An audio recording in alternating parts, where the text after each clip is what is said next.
नमस्कार। Universal technical class से मैं आप सभी का हार्दिक स्वागत। दोस्तों, किसी प्रॉब्लम की वजह से मैं ज़्यादा क्लास नहीं ले पाया बीच में। और जैसा कि आपको पता है, एग्ज़ाम जो है दोस्तों, आईटी इंस्ट्रक्टर के 2024 और कुछ जनवरी के अंदर हुए थे, 2025 के अंदर। और उनकी आंसर की जो है बोर्ड द्वारा उनके साइट पर अपलोड कर दी गई। लेकिन साइट पर आंसर की अपलोड करने के पश्चात भी बहुत सारा कन्फ्यूजन रखा गया, जिसमें बच्चों को अपना जो वो एग्जाम के अंदर ऑफलाइन में दिक्कत नहीं आई। जो बच्चे ऑफलाइन दे के आए थे उनका पेपर उनके पास है। जो सीबीटी कम ओएमआर था, उसके अंदर सबसे बड़ी दिक्कत है, आपने जो ओएमआर शीट ली उसके ऊपर आपके प्रश्न पुस्तिका की सीरीज नंबर लिखी हुई है। सीरीज नंबर अलग अलग है, लेकिन उसको आप ए बी सी डी कर सकते थे। और वहां पर अपने जैसे डीजल मैकेनिक की बात करें या दूसरे किसी भी ट्रेड की, तो सबके अंदर अलग अलग सेट डाले गए। पहले तो उन सभी सेट में से आपको अपना पेपर पहचानना है। फिर उसको पेपर को पहचानने के बाद उसको मास्टर पेपर से मिलान करो, फिर उसकी आंसर की लगाओ। इससे काफी ज्यादा कंफ्यूजन हो रहा है। कई बच्चों के स्टार्टिंग में तो ऐसी कंडीशन माहौल हो गया था कि ये सभी के प्रश्न गलत होने शुरू हो गए थे। लेकिन ऐसा नहीं है।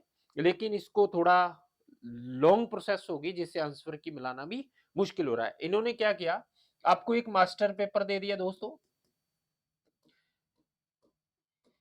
मास्टर पेपर की आंसर की के साथ आपको दे दी पेपर सेट। पेपर सेट जो थे दोस्तों, इन सभी पेपर सेट के ऊपर इनको बोर्ड को जो हमें यहां पर ओएमआर भरवाई गई थी, उस ओएमआर के ऊपर आपका प्रश्न पुस्तिका का नंबर था, उत्तर पुस्तिका का नंबर अलग से भरा गया। इससे अच्छा तो हमारा जो एसएसओ आईडी है, जो एसएसओ आईडी थी, उस पर हमारा प्रश्न पत्र अपलोड कर देना था। भैया आपने ये प्रश्न पत्र दिया है, इस प्रश्न पत्र के हिसाब से आप अपने मास्टर पेपर से मिला लीजिए और उसकी आंसर की लगा लीजिए। तो बात सबसे बढ़िया थी। फिर दूसरा, अगर पेपर सेट दिए हैं तो इनको सीरीज के हिसाब से, यहां सीरीज जो लगाई गई थी वो थे नंबर। जब हमने एग्जाम दिया सीबीटी वाला, ओएमआर पे एक नंबर लिखा गया प्रश्न पुस्तिका का। या तो ये नंबर की बजाय ए बी सी डी होता, उसी प्रकार से A B C D paper set होते, उसी प्रकार से मिलान करना आसान हो जाता। अब सबसे ज्यादा कंफ्यूजन यहाँ पर हो रहा है कि कई सारे पेपर सेट में से हमारा पेपर कौन सा था, उसका पहला प्रश्न कौन सा था, या कौन से प्रश्न मैच कर रहे हैं, ये सबसे बड़ी दिक्कत आ रही। फिर भी बहुत सारे बच्चों ने प्रयास करके उसको मिला लिया। काफी सारे बच्चे अभी भी कंफ्यूज है।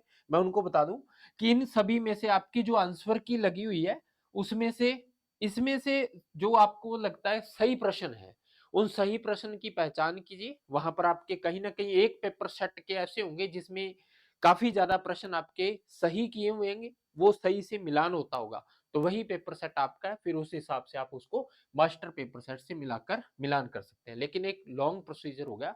आरएमएसएसबी बोर्ड को ये चाहिए था कि आपके जो है एसएसओ आईडी पर जो आप प्रश्न पेपर दे के आए हो उसी को अपलोड करते, उसी प्रश्न पेपर का हम मिलान करते यहाँ पर, और उसके आंसर की लगाना आसान थी। ये जो हाइब्रिड मॉडल है, यहाँ पर ये थोड़ा लॉन्ग प्रोसेस में चला गया है। इस पर थोड़ा ध्यान देना चाहिए बोर्ड को। और दूसरा दोस्तों, सबसे इंपॉर्टेंट, मैंने स्टार्टिंग में ही कहा था कि संभावित कट ऑफ जो है, उस समय मैंने पोल भी शुरू किया था।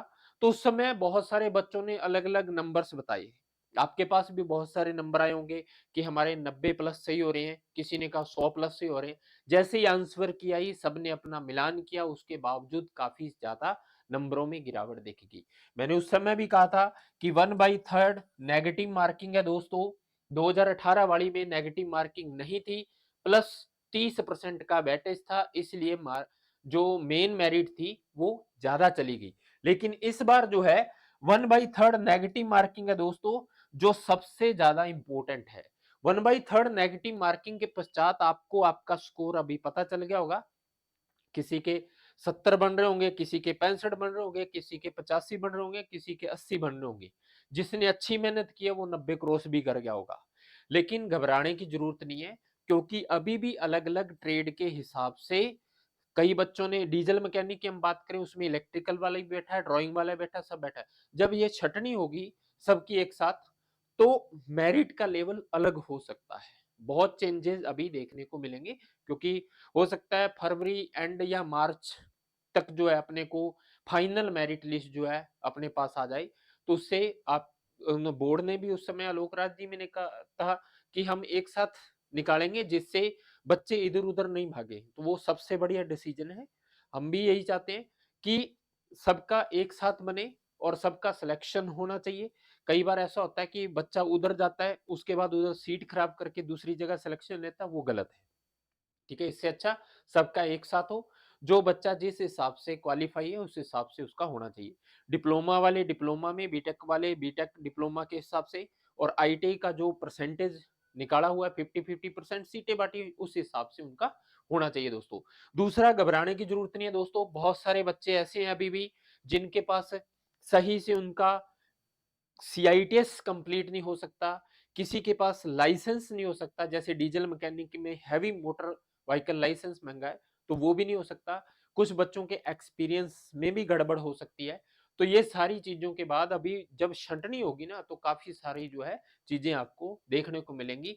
जिनके नंबर अच्छे बन रहे हैं, 70-75 प्लस नंबर बन रहे हैं, उनको अभी किसी प्रकार से घबराने की जरूरत नहीं है दोस्तों। जिनके 70-75 प्लस क्वेश्चन सही हो रहे हैं, मेरा कहना का मतलब है 75 से अब प्रश्न सही हो रहे हैं, उनको ज्यादा अभी टेंशन लेने की जरूरत नहीं है, क्योंकि बहुत सारे बच्चे ऐसे हैं जिनके 50-60 ही सही हो रहे हैं।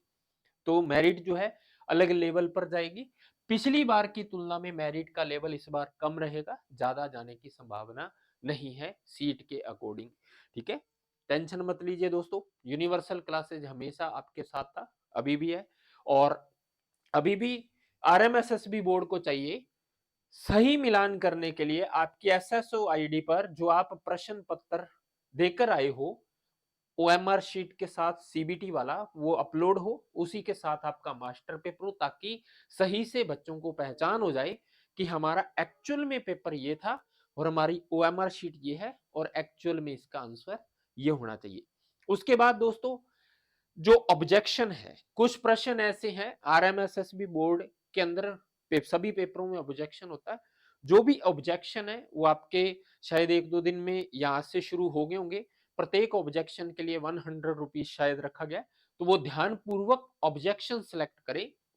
ऑब्जेक्शन सेलेक्ट करने सभी को है, ऐसा नहीं है कि एक प्रश्न के लिए 10 बच्चों ने ऑब्जेक्शन सेलेक्ट कर दिया तो मैं करूं या नहीं करूं। देखिए, अगर वो प्रश्न गलत है, डिलीट हो रहा है, तो वो सबको बेनिफिट होगा।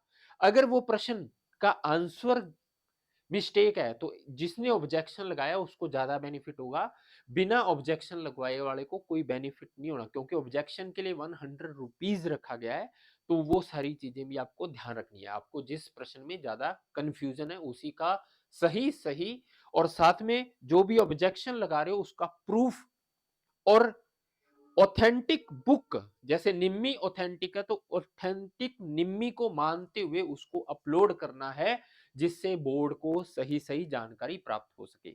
मिलते हैं दोस्तों, धन्यवाद, गुड नाइट सभी को।